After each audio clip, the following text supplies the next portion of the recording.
ये कहानी दो प्यार करने वालों की है जिसमें एक की मौत हो जाती है। तो बिना किसी देरी के कहानी को शुरू करते हैं। फिल्म की शुरुआत वकील इंदरलाल परिहार से होती है, जो अदालत में एक मामले को जीत चुका है। सभी उसे बधाई देते रहते हैं। इंदर घर लौटता है और एक बोतल उठाकर उसके घर के पीछे एक पेड़ के सामने जाता है। वहाँ एक कब्र में नाम और दिनांक लिखा होता है। वो उसकी पत्नी का कब्र है। इसके बाद वो अपने पिछले समय के बारे में सोचने लगता है। सरस्वती पार्थसारथी उर्फ सरू एक लाइब्रेरियन, पुस्तकालय अध्यक्ष रहती है। उसके रहने और तैयार होने के तरीकों के कारण सभी उसे बदसूरत समझते रहते हैं। उसकी खूबसूरत बहन कावेरी शादी करना चाहती है, लेकिन उसके पिता पहले सरू की शादी कराने की सोचते रहते हैं। कावेरी का प्रेमी उसे 1 महीने का समय देता है और कहता है कि अगर उसने 1 महीने में उससे शादी नहीं की तो वो उसे छोड़कर चले जाएगा। इस कारण दोनों बहनों के बीच तनाव उत्पन्न हो जाता है। इस तरह सरू के ऊपर अपने लिए जल्द से जल्द जीवन साथी ढूंढने का दबाव आ जाता है। सरू के परिवार का वहाँ काफी इज्जत और सम्मान होता है। वे जिस इमारत में रहते हैं उसे एक सोसाइटी बुलाते हैं और वहाँ कुछ बुजुर्ग, जिसमें सरू के पिता भी शामिल हैं, देखरेख करते रहते हैं और किसी भी प्रकार की घटिया हरकत बर्दाश्त नहीं करते हैं। एक दिन सरू के पिता और सरू अपने पड़ोस में रहने वाले इंदर के पास जाते हैं, जो एक अमीर और प्रसिद्ध वकील का बेटा होता है। वो अपनी प्रेमिका रूबी मल्होत्रा के साथ दिखता है, जिससे जयराम को इंदर के ऊपर गुस्सा आ जाता है। उसी दौरान इंदर की मुलाकात सरू से होती है। वो उसकी सादगी और खूबसूरती को देखकर उसकी ओर आकर्षित होता है।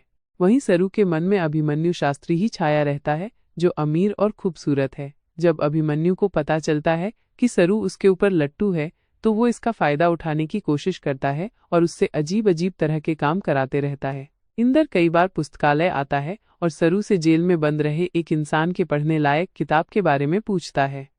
कई बार इनकार के बाद सरू को लगता है कि उसे अपने भीतर बदलाव लाना पड़ेगा, तभी उसे पति मिल सकता है। उसके माता पिता शहर छोड़कर बाहर जाकर रहते हैं, इस कारण वो इंदर से मदद मांगने जाती है। उसके अपार्टमेंट में वो सुबह के 4 बजे जाती है। जब रूबी घर आती है तो उसे लगता है कि इंदर उसे धोखा दे रहा है और वो एक कांच के बोतल को सरू की ओर फेंक देती है, पर बीच में इंदर आ जाता है और उसके हाथ में बोतल लगकर फूट जाता है। इससे इंदर के हाथों से खून निकलने लगता है। सरू से इंदर घर जाने को कहता है, पर सरू को लगता है कि उसके हाथ में चोट की वजह वो है, इस कारण चोट में मरहम पट्टी करती है। इसी में रात गुजर जाता है। वहाँ का चौकीदार उन दोनों पर नजर रखे हुए होता है।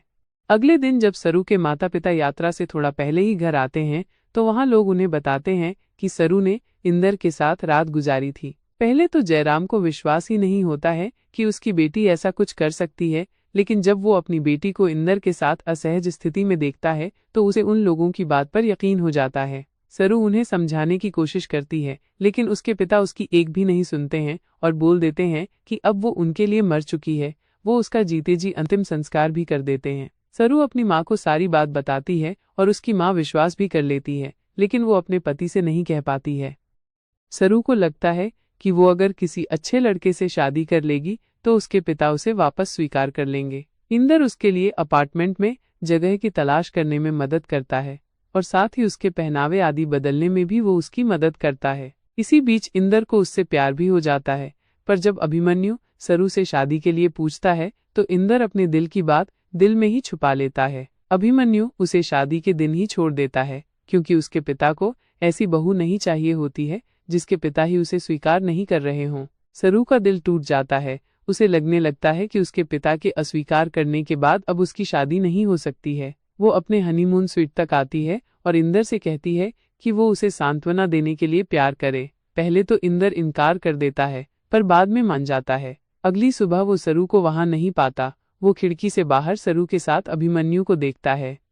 इंदर को लगता है कि अब वो अभिमन्यु के साथ वापस जा चुकी है और उसका दिल टूट जाता है। जब उसे पता चलता है कि सरू ने अभिमन्यु के अनुरोध को अस्वीकार कर दिया है, तो वो उसके फोन से उसे ढूंढता हुआ दूर जंगल जाता है। वो उससे अपने प्यार का इजहार करता है, पर सरू बेहोश हो जाती है। इंदर उसे अस्पताल ले जाता है। वहां पता चलता है कि उसे एक लाइलाज बीमारी है, इस कारण वो जल्द ही मरने वाली है। ये बात पता चलते ही वो सरू के माता पिता के घर जबरन घुस जाता है और उनसे अपनी बेटी को मरा हुआ न मानने को कहता है। अगले दिन पुलिस उसे जयराम के कहने पर गिरफ्तार कर लेती है। सरू अस्पताल से छूटने के बाद पुस्तकालय चले जाती है। वहां उसे इंदर के छोड़े हुए कुछ पत्र उसकी पढ़ी हुई किताबों में मिलते हैं, जिससे उसे एहसास होता है कि इंदर उससे बहुत पहले से प्यार करता था। इंदर पुलिस स्टेशन से किसी तरह भागकर पुस्तकालय आ जाता है और वे दोनों मिल जाते हैं। सरू उससे शादी करने को कहती है। एक रात सरू कहती है कि उसके मौत के बाद वो चाहती है कि उसे पेड़ के नीचे दफनाया जाए। वो ये भी कहती है कि उसके पिता का दिया हुआ शाप सच साबित हो गया और वो असल में मरने वाली है। इंदर उससे कहता है कि भगवान कभी शाप को स्वीकार नहीं करते, तो सरू कहती है कि भगवान माता पिता के प्रार्थना को स्वीकार करते हैं। शादी का दिन आ जाता है। सरू के माता पिता अपनी गलती का एहसास होने के बाद उन दोनों की शादी में आ जाते हैं। शादी के बाद सरू बेहोश हो जाती है। अस्पताल में डॉक्टर कहते हैं कि वो मरने वाली है। इंदर अपने पिता के घर जाकर उस पेड़ वाली भूमि को अपने पिता से मांग करता है, जिसके नीचे सरू दफन होना चाहती थी। सरू की मौत इंदर के हाथों में ही हो जाती है। बाद में दिखाया जाता है कि इंदर एक सफल वकील बन चुका है और सरू के कब्र के आगे खड़ा है। वो बोलता है कि उसे सफल देखकर वो जरूर खुश हो रही होगी। वो कहता है कि वो उसे याद करता है और शाश्वत सच्चे प्यार का वादा करता है। और ये फिल्म यहीं समाप्त हो जाती है। ऐसी मूवी को देखने के लिए हमारे चैनल इट्स ओरिजिनल को सब्सक्राइब करें।